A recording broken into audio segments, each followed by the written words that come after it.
Hey everybody, this is Casey July from the July Studio. Every single time we start to record or we think we're gonna go live or start working on a video, the kids go crazy, the cats go crazy, the dogs go crazy. So if you see the camera wiggle or if you hear a meow or whatever, just let me remind you that I have a house full of babies. Yeah. All right. So today we're going to do the third installment of round one, which is fabric. If you haven't seen yet, you can go back and I've already done a couple of rounds. I talked about patterns a little bit and there she is, magical. I talked about patterns a little bit, talked about needles a little bit, and today we're going to talk about fabric for just a second. Now, she's not going to stay out. We're just going to keep going. None of this information today is meant to be scientific. I just want to give you a tiny little bit of a disclaimer. This is just to kind of wet your whistle a little bit, get you thinking about fabric, and as I go on forward with my videos, I will start giving you more information and actually doing more tutorials and projects and things for you to follow, for you to actually learn the more scientific, for lack of a better word, the more scientific techniques and things behind some of this sewing stuff. But one of the biggest things that I see from day to day as I'm following my friends and I'm following my cosplayers that are learning how to make their own cosplays is their misuse of fabric. Now, I'm not saying this to be mean. I'm not saying this to be ugly. I'm saying this in reference to them actually having a cosplay that fits them really well or that turns out better than they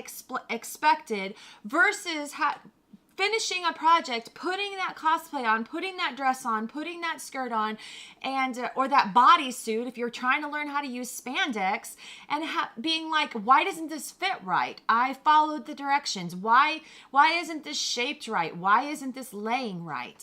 And one of the things that I'm noticing is that a lot of people are missing information about fabric. Fabric, if you go to the store and you see a bolt of fabric like this is a vintage bolt of fabric, but on the end it has some information for you. And when you go to like Joann's and you go look at their fabric, on the end it has information for you. It tells you usually how many inches wide it is. It tells you what it's made out of. Sometimes it has the laundry specs on it, whether or not it can be washed and dried or if it needs to be dry cleaned. A lot of people don't take the time to read those specs. They just like the color or the feel of the fabric and they just buy it and take it home and sew with it. And their project may not turn out how they want it.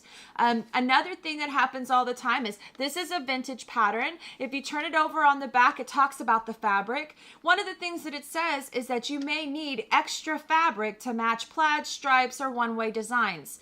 A lot of people don't take the time to read that. It's not just about the pattern, it's about the fabric. They get into their project, they get 3/4 of the way done and they run out of fabric and they're like, well, I read the chart, but they didn't follow the directions about the fabric. Something else about fabric that a lot of people who are just starting out don't know or don't think about is a fabric has a grain.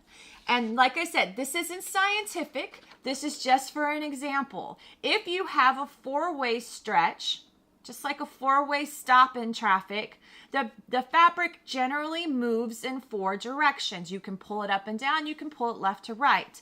If you cut that fabric and you sew it next into another piece of fabric, it needs to be a 4-way stretch fabric, and you need to cut that fabric out in the same direction.